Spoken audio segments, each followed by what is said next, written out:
Hello there. This is the family doctor.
Well, that was certainly a fine lunch, Lou.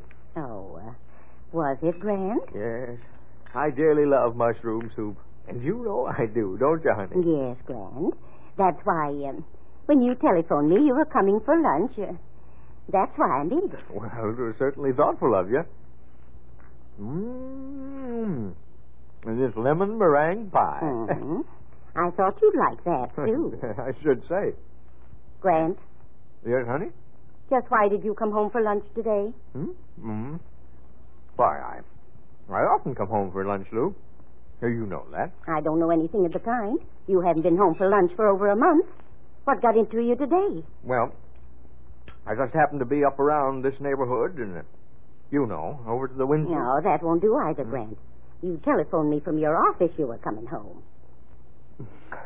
Well, what in the name of goodness are you laughing at? I don't see anything funny in my asking. Well, it was just that I was thinking, Lou. Thinking? Yeah. Nobody could ever fool any woman for long. Least of all you. Well, all right now. Come on. Fess up. Why did you come home today? Well, I'll tell you, honey. You see, I kind of thought that, you know, we don't get much enjoyment out of life. No excitement, you know. Grant Adams, you come to the point now. What are you trying to say? Well, all right, Lou. I'll tell you. There's a carnival in town. Oh. I knew it was something like that. How did you know? Because you acted just like that when the circus was in Cedarton last spring. Well, anyway, that's it, honey. Do you think you'd mind going over there tonight with me? Why, of course not, Grant. You know I always go along wherever you want to go. Well, I sort of thought you might not mind. Well, I'd best be getting back to the office, I guess. Where's my hat? Right where you left it, on the corner of the sofa. Oh, all right. You'd better have dinner ready at 6, honey. Then we can get an early start for the carnival. All right. We can plan to leave the house by at least 6:45. Fine. Well, goodbye, honey. And thanks for planning to go with me tonight. All right, Grant. Goodbye. Little does he know that I've been planning all along to go to that carnival.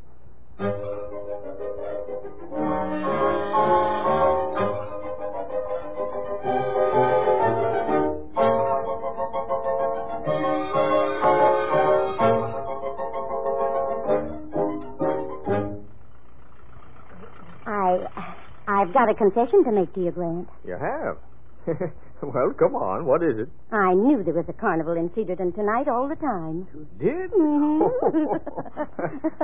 Well, I guess there's just not any use trying to fool a woman at all. You women folk always know everything.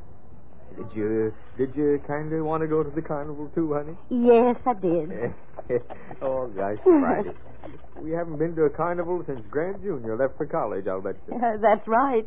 Yeah, sort of makes me feel like a young man again. Yes? Well, I must say you're easily satisfied. If it just takes a little carnival to make you feel young again, what would you feel like with a great big circus? I don't know. Oh, I had a letter from Junior's wife today, Grant. Oh, yes? Yes. I'll let you read it when we get home. I just want to see if you can read between the lines what I think I read. What's the matter? Something wrong? Well, I'll let you read it. Then you can tell for yourself. All right, honey. Well, here we are. Say, you'd never know that this was the corner of Walker and Maple, would you? Well, I should say not. It looks just like the city. Where'd we go first, Lou? Wherever you say, Grant. Well, you know, I have always liked those ferry wheels. Not ferry wheels, Grant. Ferris wheels. Well, whatever they are, I like them.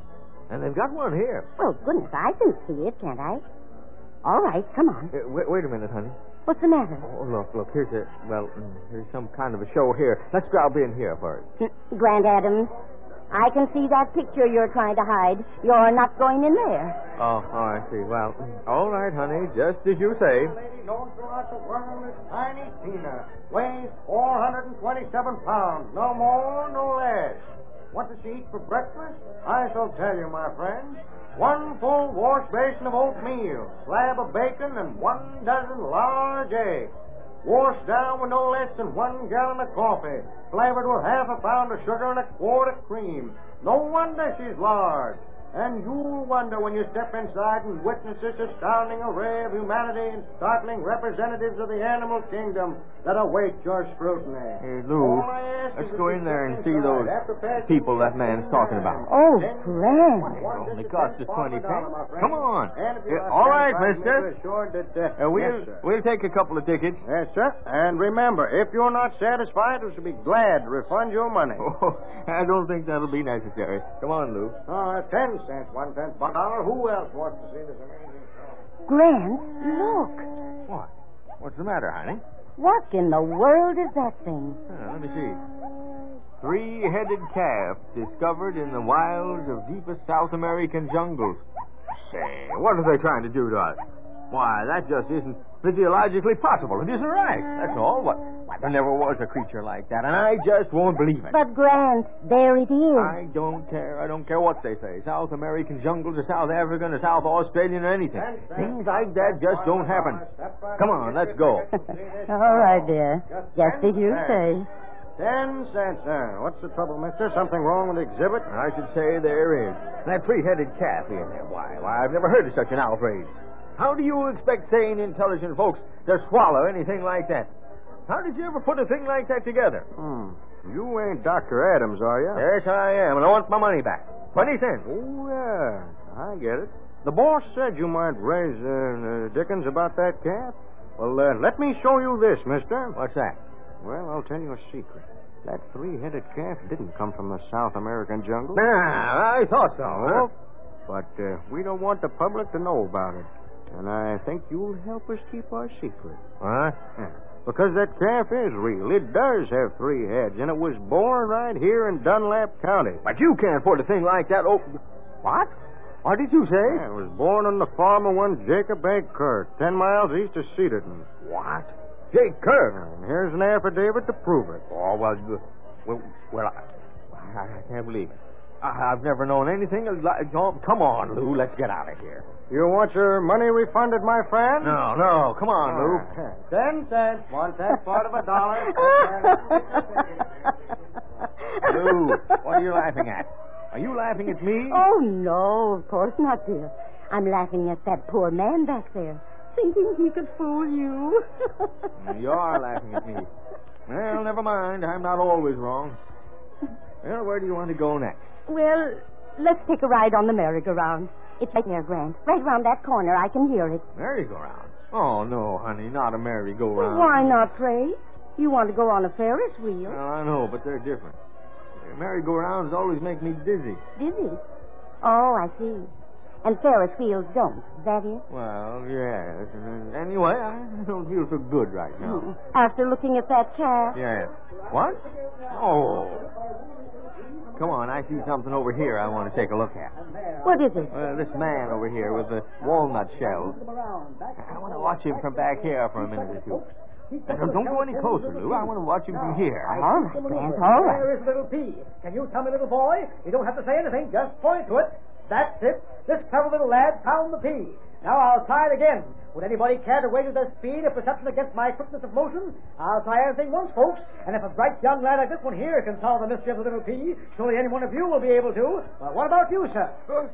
He's trying to get me? Trip Miller to bet with him. All right, don't mind if I do. There's 2 bits that says I can find it. 2 bits, the elderly gentleman says. All right, folks. Now I'll place the little P this time under the second shell. And now I move the shells back and forth. Back and forth and again, and back and forth, and there you are. Now, Grandpa, where's little P? Right there. But you're wrong, sir. Here it is under this one. Well, the old Yes, fool. sir. Rip Miller couldn't see through that trick. Well, did you see through it? Why, of course I saw through it. And I'm going up there, bet $1 and bust that fella's game wide open. Grant, don't you do it Oh, now. it's all right, honey. Come on up with me. Stand by me. Here, you. Another comer. Are you willing to risk your powers of perception against my long, hard years of training, sir? Long, hard years of training fiddlesticks. I saw how you did that trick, and here's $1 that says I did. This dignified gentleman talks like a gambling man. Well, sir, there's $2 to your one that says you didn't. Shall we begin? Any time you like. All right, then. Folks, watch me carefully. I wouldn't want to be in the position of jipping this gentleman here. Now, I place this little P under the third shell. No, you don't. What's that? You place it where I want you to place it. Now put it there, under that second shell again, just like you did the last time. Well, all right, just as you say. There, the little P goes under the second shell. Now, I move the shells to and fro. Back and forth, and again, and there we are. Now, sir, under which shell do you say the P resides at the present moment? Under that one, the first. And I lift the first shell. The little P is absent. But under the second shell, there's the little P. Sorry, sir. Now, would Come anybody on, else like to Lou. try to Let's do get it? out of here. I haven't much time before I move on to the consistency of Dunlap. Lou, please don't laugh at me. Oh, Grant, you looked so funny when the little P wasn't under the first shell. Where are we going now, Grant? Home. Home? But you didn't have your ride on your Ferry wheel. Bother the Ferry wheel. I'm going home and read that letter from Grant Jr. And if another carnival ever comes to Cedarton again, please keep me under an anesthetic until the thing moves on to our sister city of Dunlap.